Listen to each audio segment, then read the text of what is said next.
Here we go again for another free video for the free Active Directory course. In this video, I will look at promoting Windows Server 2008 Core to a domain controller. Windows Server 2008, besides the different editions like Standard and Enterprise, comes in the Full and Core editions. Server Core is a scaled-down version of Windows Server. It has a lot of the same features as the Full edition, however the major difference is it has a limited GUI. To perform administration on the server, you need to do it from the command prompt. Server Core does support Remote Desktop. However, when connected to Server Core by Remote Desktop, you will still get a command prompt. Server Core does support Remote Administrator tools. If you, for example, installed DHCP on a Server Core computer, you could administer DHCP remotely using the DHCP admin tool. Another advantage of Server Core is that it has a smaller attack surface. The attack surface is the software or hardware that a hacker could use to hack into the server. Since the GUI is limited, there is less software running on the server. Less software also means less updates needed to install on the server. Less software also means less resources running like memory and CPU. On a busy network, you may want to consider installing a domain controller on Server Core to try and get more performance. You may also use Server Core if you are worried about security. The problem with promoting a server to a domain controller on Server Core is that the limited GUI can't display the wizard for DC Promo. To get around this, you can use an answer file or specify the options in the command line. I will now change to my Windows Server 2008 computer to demonstrate how to promote a server to a domain controller that is running Server Core. This is a fresh install of Windows Server 2008 Enterprise Core. Nothing has been configured. If I run the command echo %computer name %, I will get the computer name. This is currently set to the random name that Windows assigns the server when it is first installed. To change this, run the command netdom rename computer. The netdom command can be run from this computer or a remote computer. For this reason, you need to enter in the computer name. Rather than type in the random string of characters that Microsoft set to the computer name, I will enter in localhost. Next, I need to add /new_name: and the name of the server, which in this case will be DC2. The computer name is now changed and the server needs to be restarted. I will make a few other changes before restarting it. It is recommended that you always complete a name change by restarting the server before promoting a server to a domain controller.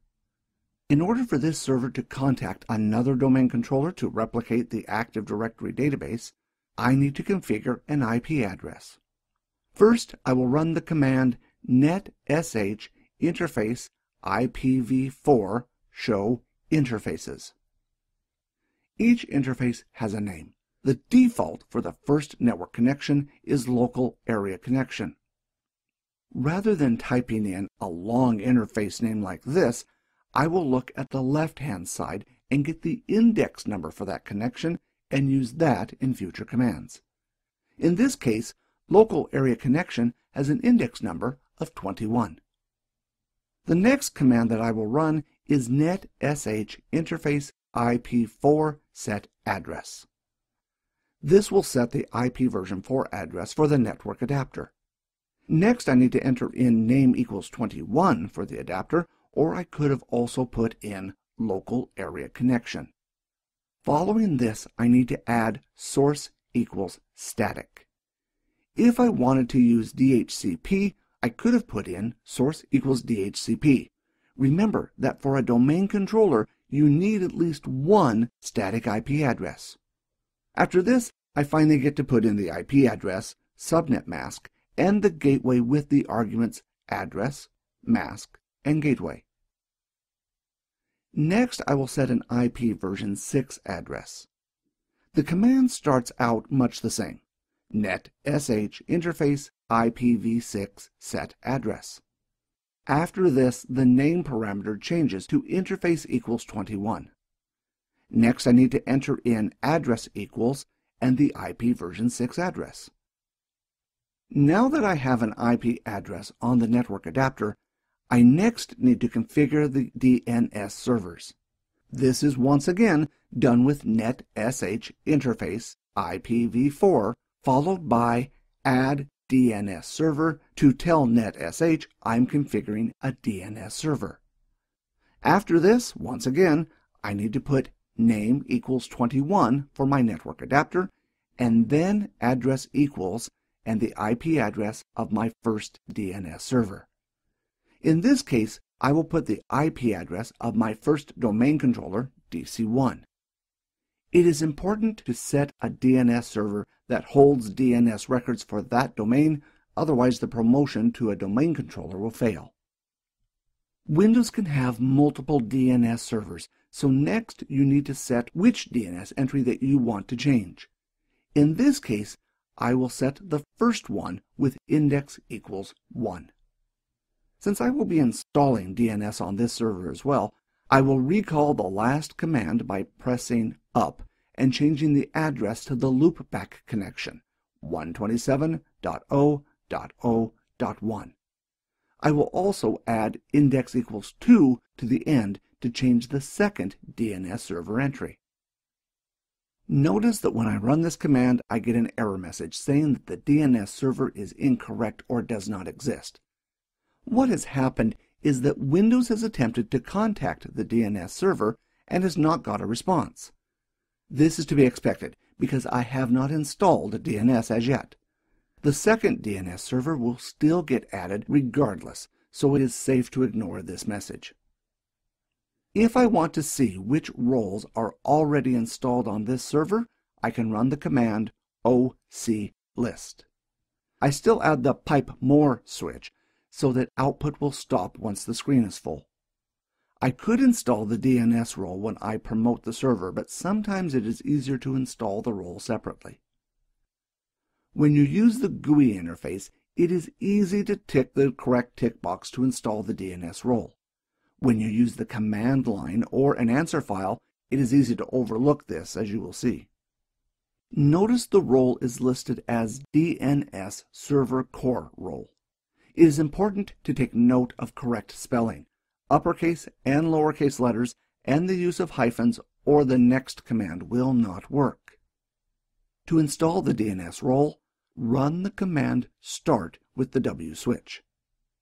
The start command will run another command, and the W switch will ensure the Windows waits until the install is complete. Without the W switch, Windows would return back to the command line without any delay, and you would not know when the install is complete. After the W switch, enter the command that you want to run, in this case, OC setup and the DNS role. Make sure that you use the correct spelling, including correct case and hyphens. The DNS install does take a few minutes to complete, so I have sped up the process. You won't be given any messages telling you the install was successful, but you know it has completed due to the fact you have been given back control of the command line. Before I promote the server to a domain controller, I need to reboot it so the name change I did before will take effect. I can now do this from the command shutdown/r/t0. This tells Windows to reboot the server and wait for 0 seconds before doing so. Once the server has rebooted, I will run the command ipconfig/all pipe more to check the changes. At the top, you can see that the host or computer name has changed to DC2.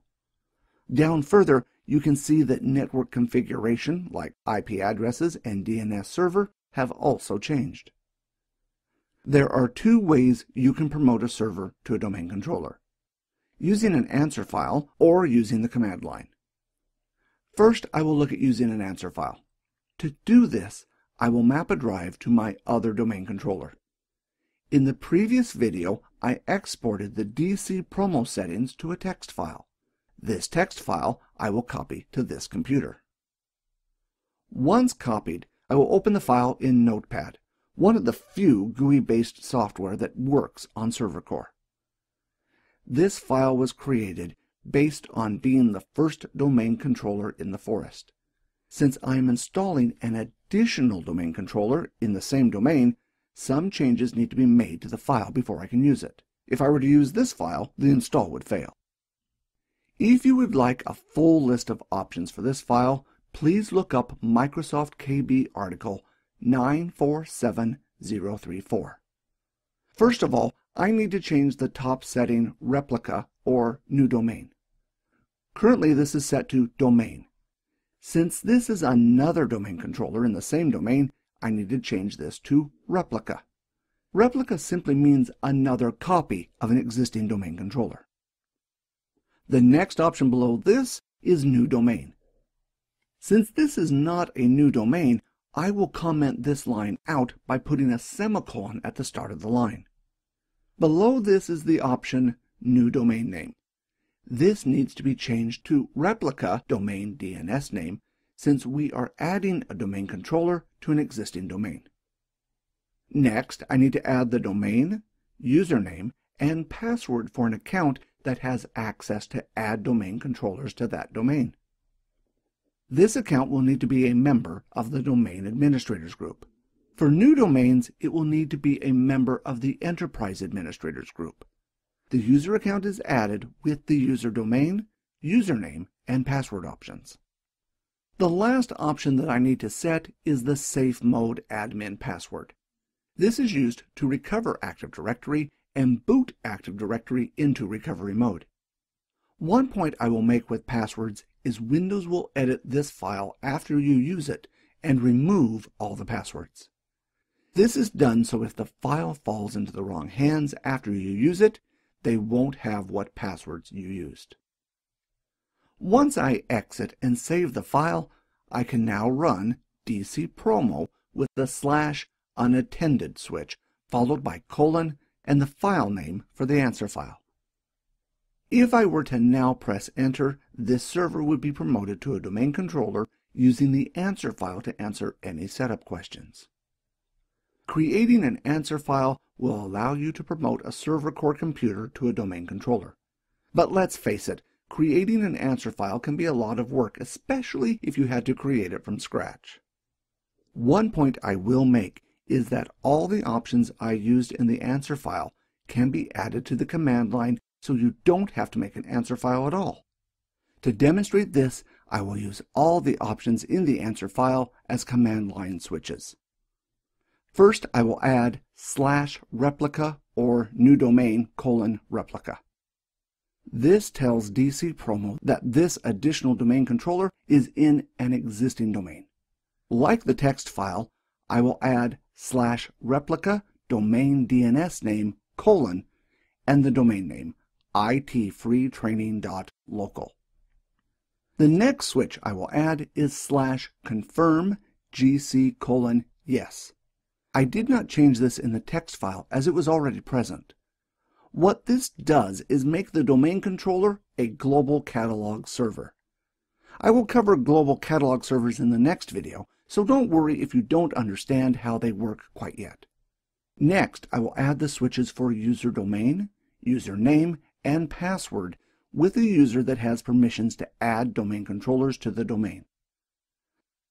Lastly, I need to add the Active Directory recovery password. Once I press enter, the server will be promoted to a domain controller. Like the GUI version, Windows will check to see if the binaries are installed. If not, it will install them for you. The process does take a few minutes, but once complete, the server will connect to another domain controller and start replicating the Active Directory database. The process takes about 5 to 10 minutes to complete, so I will fast forward the video to the end. Once complete, the server will reboot. When the server returns from reboot, it will now be a domain controller. Notice also that the server was automatically added to the IT Free Training domain. If the server was already part of the domain, it could be promoted as well.